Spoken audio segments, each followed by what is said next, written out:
sa ìdílé náà rè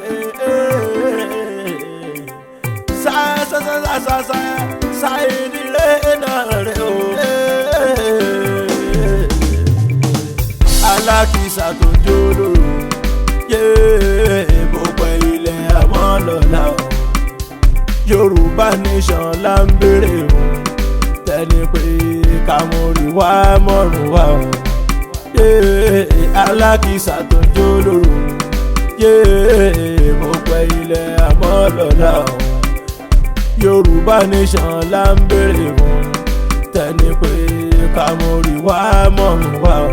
Mo ti sọ fún yín tẹ́lẹ̀ pọ̀lọ́gbọ́n lọ́gá lágbára. Yorùbá ẹ̀rọ ràn yọ ìwò ká lè mọ̀ tó tọ́ sọ̀rọ̀ wa. Freedom of speech ní sàìbí abáwísí kọ́là ń kú sí o.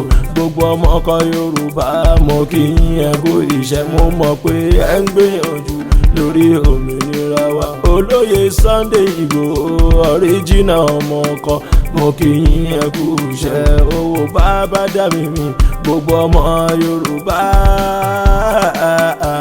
ẹ wá ń bí ẹ wá fetí kóyàwó ọ̀rọ̀ Saheed Remotude. ìlérí Olúwa ni kò ní ṣaláìṣẹ lórí ilẹ̀ Yorùbá. Kíkú má pa láàánú wa. Ìgbòho òòṣà tó rọ́ta ń gbìyànjú lóríṣiríṣi Ọlọ́run ni kò jẹ́. Ibi tá a bá máa gbé ìgbà tá ó fi gbòmìnira wa.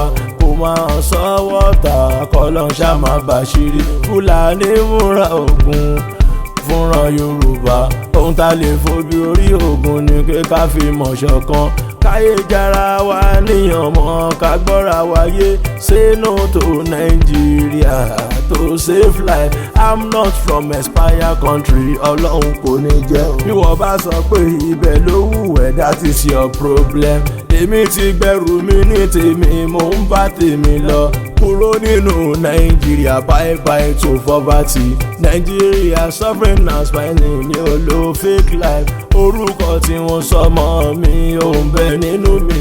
Tán bá ń bi mí léèrè pé where I come from, màá yá tètè dá wọn lóhùn pé I'm from Yorùbá Nation Republic, ìlú ìfọ̀kànbalẹ̀. Mi ò kóra mi sí wàhálà kankan, I'm not from Nigeria. Rate of naira wọn is very useless to another country currency. Ṣẹ́ríkó wà painful. Cement Nàìjíríà gan is not original. Àìmọye àwọn tí létí wo pa níbẹ̀ jù Lẹ́kì. Mi ò bá wọn pọn mi sápẹ̀rẹ̀ mọ́ ọmọ Yorùbá ilé tìyá o. Useless country tó tó Nàìjíríà kò sí lágbàáyé. Ibo náà ti ń lo generator bí ń ṣe Nàìjíríà. Yorùbá need the separation out of Nigeria. Ó ti dogun máa ń bò lóṣìírín torí kó hàn ní o. Yorùbá nation forever la request fún. Ó tiẹ̀ ti possible ní nílẹ̀ Yorùbá. Àfọmọ́ àlè la gbọ́ nípa ẹ̀ tí kò ní gbà. Kò nípa lára kankan fàwa olóríire. Ológun adúláwọ̀ lèmi ní tèmi ni mo ṣe fọwọ́sowọ́pọ̀. Ó dájú mọ̀ ṣe tó bá ń gbọ́ gbégbégbé tó bá wọn gbé. Tó bá lọ fi sọ́dọ̀ ẹ̀ wá ti kábẹ́nu. Ọkọ̀ núwà ní kò wọ̀ ayé ṣì wà.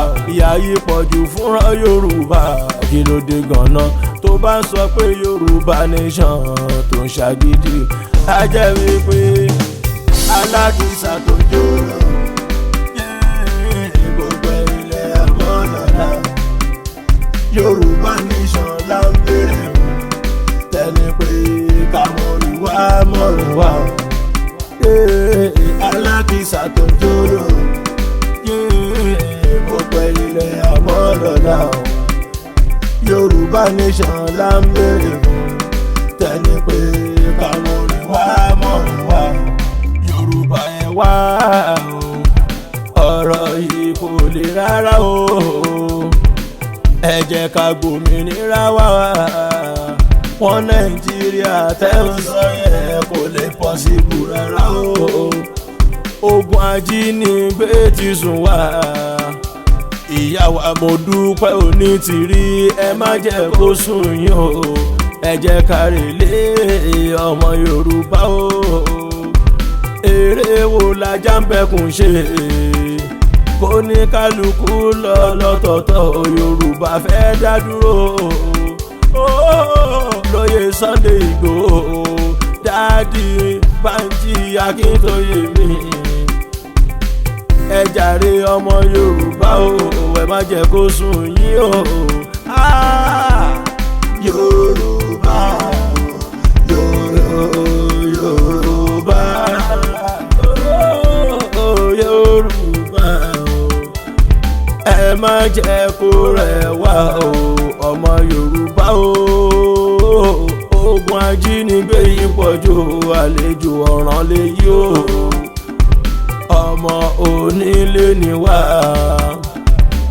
àlejò kò gbọ́dọ̀ gbàlú o ọmọ aláṣọ ni wá gbọ́dọ̀ wá kí sàràrà o no retreat no surrender Yorùbá nation ni o kí eku lè gbọ́ kó sọ fún toko àgídí kò rọrọ yìí o ká má ṣe takora wa mọ́ ẹ jẹ́ ká fi mọ̀ ṣọ̀kan àwa la nílẹ̀ bàbá wa o ẹrú kankan kò lè bá wa Fúlàní sí Yorùbá o mo ní ojúra wa lọ ti ìjàkadì kọ́ o ẹ jẹ́ ká fọgbọ́n tọrọ yín o ẹ̀yin gan mọ̀ pé kò rújú rárá o ló mọ́ Nàìjíríà nínú ayé Yorùbá o tọ́ba ń fa ẹ̀sọ́ tó wá gba ìwọ ló ní ìṣòro yẹn o á jẹ́ wípé alákìsà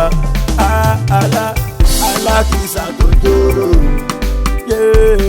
gbogbo ilẹ̀ àmọ́ lọ́la Yorùbá nation là ń béèrè tẹ́lẹ̀ pé ká mọ̀rì wá mọ̀rùn wá alákìsà tó jóró gbogbo ilẹ̀ àmọ́ lọ́la Yorùbá nation là ń béèrè fún tẹ́lẹ̀ pé ká mọ̀rì wá mọ̀rùn wá Saidire Yorùbá nation ni o olóyè Sunday Igboho thanks to all our supporters Saidire.